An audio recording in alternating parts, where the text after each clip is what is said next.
नमस्ते बच्चों। ये जो कविता है पिछली बार हम पढ़ रहे थे पाठ 11 परिवर्तन कविता, और इसके कवि हैं दुष्यंत कुमार जी। हमने पढ़ा पिछली बार कि किस तरह से महाराजा दक्ष जी अपने यहाँ यज्ञ रखवाते हैं, लेकिन उसमें अपने दामाद और अपनी बेटी को नहीं बुलाते हैं। फिर भी उनकी बेटी जो है सती, वो जाती हैं वहाँ और अपमानित होती हैं, और इस तरह से वो जाके उस यज्ञ कुंड में जो है कूद जाती हैं और अपनी जान दे देती हैं। इसके बाद शिव जी जो है उनके पति आते हैं और वो बड़े क्रोधित होते हैं, और वो अपनी पत्नी को जो है ले करके, उनका शव ले करके जाते हैं। और फिर इसी के बारे में जो दुष्यंत जी ने बताया है कि किस तरह से वो लोग उनके भोलेपन का फ़ायदा उठाते हैं। इस तरह से कुबेर जी उनको बुलाते हैं और बड़ी मनुहार करते हैं। लेकिन उसके बाद क्या होता है बच्चों कि हमने पिछली बार पढ़ा कि आज शिव जी कहते हैं कि मैंने अपने मन में सोचते हैं, मैंने इतने आदर्शों पे चला, हर चीज़ मैंने जो है ये जहर का प्याला, जहर भी पिया लोगों के उद्धार के लिए, लेकिन फिर भी लोग मेरे बारे में नहीं सोचते और इस हर अच्छे कार्य का श्रेय खुद ही लेकर के लोग चले जाते हैं। और जो है सब तरह से मैं ही हर तरह से धोखे का शिकार हुआ हूँ। उसके बाद क्या होता है, चलिए बच्चों दूसरा अंतराम पढ़ते हैं।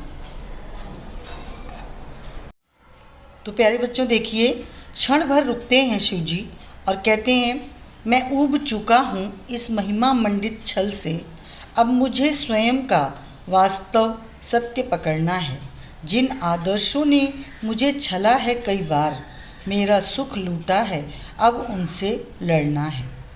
यहाँ बोलते हैं शिव जी कि कुबेर से कहते हैं, कुबेर आते हैं ना, धन के देवता कौन है, कुबेर जी।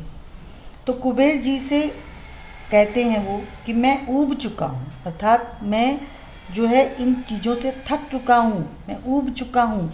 मैं यहाँ पर कहते हैं कि मैं ऊब चुका हूँ इस महिमा मंडित छल से। महिमा यानी जहाँ पर बड़ाई होती है, मेरी बड़ाई करते हैं लोग, और मंडित यानी शोभित, शोभा करके मेरी बड़ाई करते हैं। इतना मेरे साथ छल किया है, अब मुझे यानी मुझे धोखा दिया है, अब मुझे स्वयं का वास्तव सत्य पकड़ना है। अब यहाँ पे शिव जी देखिए क्या बोलते हैं, कहते हैं कि शंकर जी कहते हैं कि अब मुझे सत्य जो है उसको पकड़ कर चलना नहीं, सत्य को मैं जानना चाहता हूँ। क्योंकि अब देवताओं ने, सारे देवता जो हैं उन्होंने मुझे इतना बड़ाई दे दी, इतना बड़प्पन किया मेरे साथ, और तो और सब वहाँ गए, लेकिन मुझसे किसी ने ये बात बताई नहीं।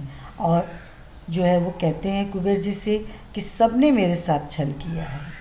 और अब शंकर जी क्या करना चाहते हैं, अब उस सत्य को जानना चाहते हैं, सत्य को पकड़ना चाहते हैं कि वास्तविक सत्य होता क्या है। जिन आदर्शों ने मुझे छला है कई बार, अर्थात जिन आदर्शों की आड़ लेकर लोगों ने मुझको छल लिया है और मेरा सुख लूटा है, अब उनसे मुझे लड़ना है।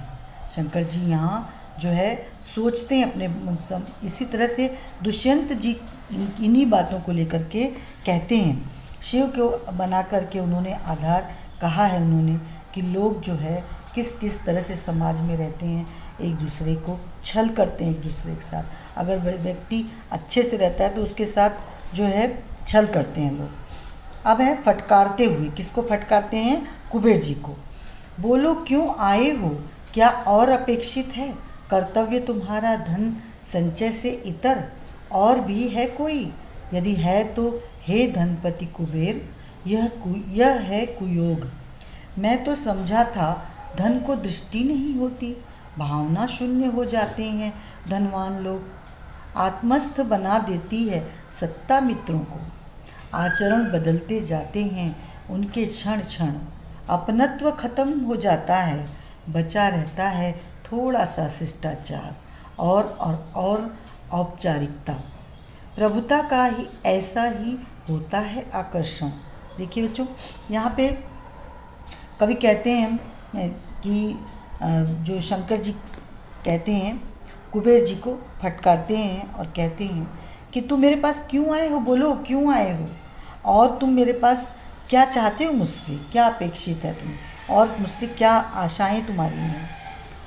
कर्तव्य तुम्हारा धन संचय से इतर, यानी तुम्हारा तो काम ही है कि धन को एकत्रित करना, और तुम धन के एकत्रित करते हो, तुम धन के कुबेर बन गए हो, कुबेर के देवता हो तुम, और तुम्हारा काम केवल धन संचय करना है, धन एकत्रित करना है, और भी है कोई तुम्हारा काम? कुछ नहीं है तुम्हारा, और कोई काम नहीं है। यदि है तो हे धनपति कुबेर, धन के जो देवता हैं कुबेर, आप जो है वो क्या करिए, मैं तो यह कुयोग है, यानी कि अर्थात ये समय जो है वो ठीक नहीं है, यह कुयोग है, और जो है इस समय तुम गलत समय पर आए हो। मैं तो समझा था कि धन को दृष्टि नहीं होती, अब तक तो मैं यही समझता था कि धनवान लोगों के पास आँखें नहीं होती हैं, धनवान लोगों के पास अर्थात आँखें नहीं होती हैं, भावना शून्य हो जाते हैं धनवान लोग। यहाँ पे लेखक कहते हैं कि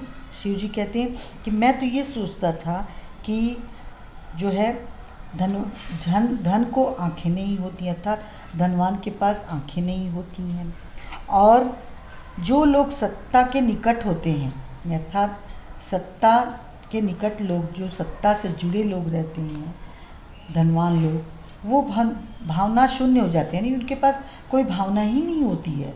और सत्ता जो होती है वो दोस्तों को, मित्रों को, सबको क्या बना देती है? आत्मस्थ, यानी जो एक केंद्रित कर देती है, अर्थात स्वार्थी बना देती है। लोगों का आचरण क्षण क्षण यानी पल पल बदलता जाता है, थोड़ी देर में कुछ दिखता है और थोड़ी देर में कुछ दिखता है, अपनत्व खत्म हो जाता है। कहते हैं कि उनके अंदर अपनेपन का भाव भी खत्म हो जाता है, समाप्त हो जाता है। बचा रहता है थोड़ा सा शिष्टाचार, उनके पास केवल शिष्टाचार बचा रहता है थोड़ा सा, और औपचारिकताएं बची रहती हैं थोड़ी सी, जो कि उनको समाज के सामने केवल दिखा के और उसको निभानी होती हैं। क्योंकि शासन जो है, अगर व्यक्ति शासन का जो है अधिकारी बन जाता है तो प्रभुता का ऐसा ही होता है आकर्षण, क्योंकि शासन का जो आकर्षण होता है, यानी शासन के आकर्षण में लोग स्वार्थी हो जाते हैं और उसके लिए कुछ भी कर गुजरने को तैयार हो जाते हैं। तो ऐसी बातें जो हैं, यही बातें जो हैं जो दुष्यंत कुमार जी ने समाज को लेके इस बात को बताई है कि समाज में जो आज लोग जो ऐसे ही हैं कि समाज में एक दूसरे को अगर सत्ता मिल जाती है तब तो उनको जो है अपने आगे किसी को कुछ भी समझते नहीं हैं और धनवान भी हो जाते हैं, और उनके अंदर की भावनाएं भी क्या होती हैं, पूरी तरह से दया धर्म ये सब खत्म हो जाता है उनके अंदर, और स्वार्थपना की भावनाएं आ जाती हैं। लोगों का जो सामने, समाज के सामने जो आचरण है उनका अच्छा आचरण, वो भी बदल जाता है, और पल पल ऐसे लोग शासन के अधीन होकर के बदलते हैं। उनका जो व्यवहार होता है वो भी बच्चों बहुत कुछ बदल जाता है। तो ऐसे समाज में इसमें कवि यही कहना चाहते हैं कि ऐसे समाज में जो लोग छले जाते हैं, उन जो लोग ऐसे छलते हैं, ऐसे व्यक्तियों से हमें कैसे होना चाहिए? सावधान हो जाना चाहिए। ऐसे लोगों को ऐसे लोगों से सावधान हो जाना चाहिए व्यक्ति को। तो इस तरह की बातें जो है जो इसके कविता के जो कवि हैं वो बताते हैं। तो बच्चों अब जो है आपका ये पाठ यहाँ पर ख़त्म होता है। देखते हैं बच्चों यहाँ पर जो केवल संपत्ति से नहीं, कल्पना पल्लवन में आप लिख सकते हैं इसके विचार। केवल संपत्ति से नहीं, सद्गुणों से समृद्ध बनना महत्वपूर्ण होता है। इस पर अपने विचार लिखो। मनुष्य के पास अगर संपत्ति आ जाए बच्चों, कई बार ऐसा होता है कि संपत्ति आ जाती है बहुत सारी, तो ऐसा नहीं कि संपत्ति आ गई तो मनुष्य बहुत बड़ा धनवान हो गया, नहीं। उसके पास सद्गुण होना, अच्छे गुण होना अगर उसके पास हैं, तभी व्यक्ति की हर जगह बड़ाई होती है, हर जगह उसके बारे में लोग पूछते हैं, और उसके जो सद्गुण होते हैं वही उसको समृद्ध जो है बनाते हैं। तो बच्चों ऐसे करके आप कुछ 8-10 पंक्तियाँ लिख सकते हैं, अच्छे से अपने विचार लिखने हैं। विश्वास कांच की तरह होता है, इसे टूटने नहीं देना चाहिए, सदैव ध्यान रखना चाहिए। सही बात है बच्चों, विश्वास जो होता है अगर कोई आप पे करता है और आपने आप इतनी सी बात लीजिए, अगर आपको विश्वास करके कोई बात बता देता है कोई, अपने बारे में, अपना दुख सुख किसी भी तरह से, और आपने अगर उसको दूसरे को बता दिया किसी, तो उसका मजाक होने लगेगा, आप जानते हैं इस चीज़ को लेके।